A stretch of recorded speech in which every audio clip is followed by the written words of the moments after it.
Hello students, today we are going to test the validity of Beer-Lambert law using a Dovbox colorimeter and determine the concentration of an unknown solution.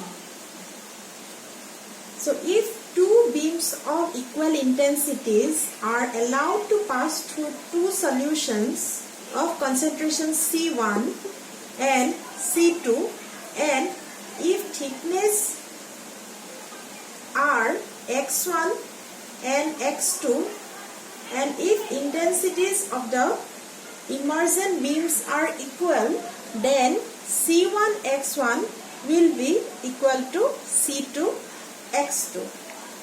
If C1 and x1 are constant, then C2 will be equal to constant into 1 by x2. That means a plot of 1 by x2 versus C2 must be a linear graph. And if it is so, then Beer-Lambert law is valid. We are going to testify the validity of Beer-Lambert law using a digital colorimeter, and also we will determine the unknown concentration of a potassium permanganate solution. So here we are using potassium permanganate solution. So according to Beer-Lambert law, the concentration of the solution, that means absorbance of the solution, is directly proportional to its concentration. So for this, we are using this colorimeter. So here there is a filter. So with the help of this filter, we can fix the maximum wavelength for that particular solution. So here for potassium permanganate we have set it at 520 nanometer. So we will get the maximum absorbance almost at 525 nanometer. This is a cubette used for this colorimeter.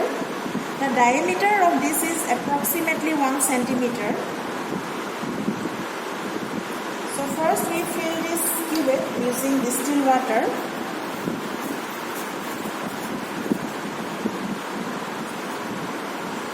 Now we put this cubette with this, and first this is using this mode, this switch.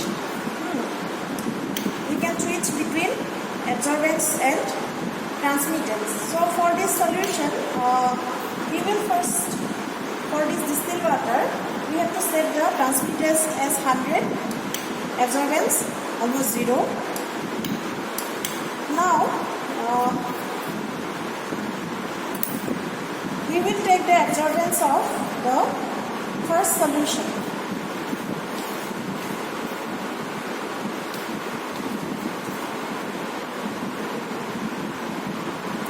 So here we have prepared a potassium permanganate solution almost 0.006 molar.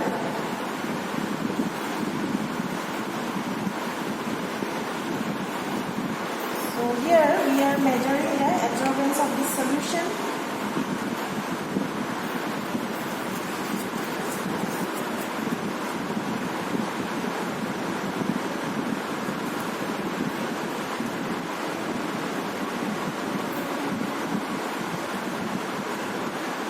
So here it shows 0.83. So we will record this value.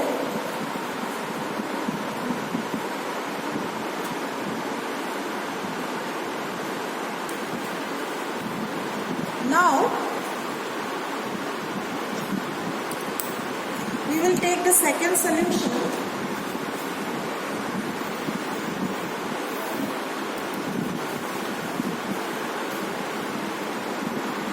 So it is a dilute solution, it is a dilute potassium permanganate solution. So we have prepared this solution from the first solution by adding 8 ml of that solution and 2 ml water. It is, there are 10 ml of that solution. We will first rinse this cubette with this solution.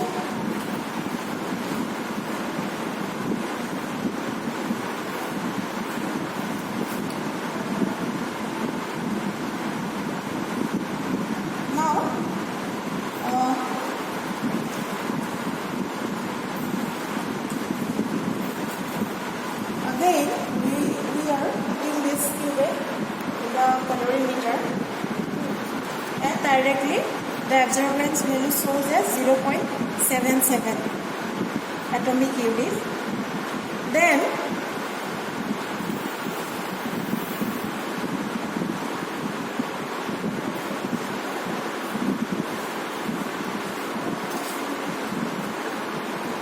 again we will take the absorbance of this third solution.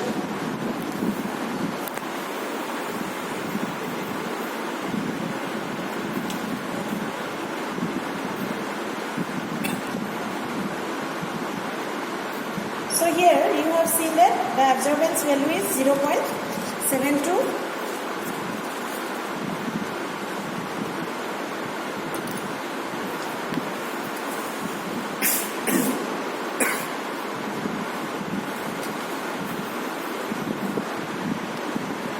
Again, for the fourth solution,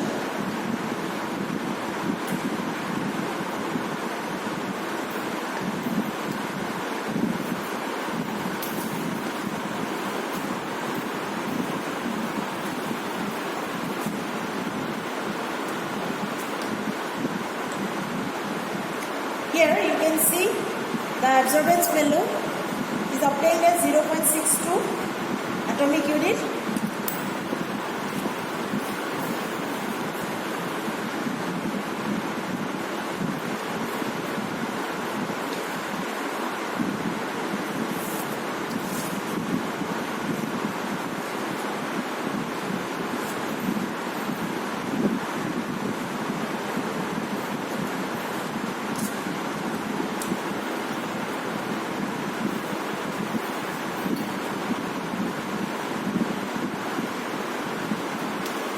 For this last solution,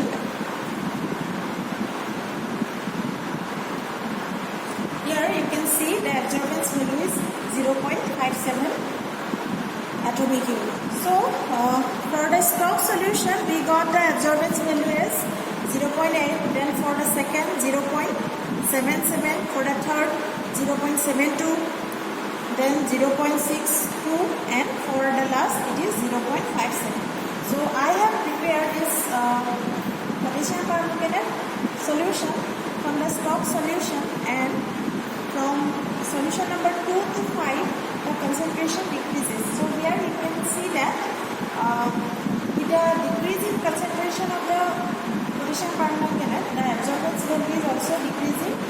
So we will put a graph for this, and if we get a straight line, that means if the absorbance linearly varies with concentration, that means it proves the Lambert law. And as we know the concentration of the first solution, then from that concentration we can determine concentration and the absorbance value. We can determine the molar extinction coefficient, and since the molar extinction coefficient for all the solutions are same, so from that molar extinction coefficient we can determine the concentration of all these solutions. So after recording the absorbance for each solution, we have to prepare an observation table like this, and the concentration of the unknown solution can be determined from this equation. A is equal to epsilon Cl. So concentration will be A divided by epsilon L. A is the absorbance of the solution, and epsilon is the molar extinction coefficient, and L is the path length. If you plot absorbance values versus concentration for each solution, then a straight line will be obtained which confirms the validity of Lambert law.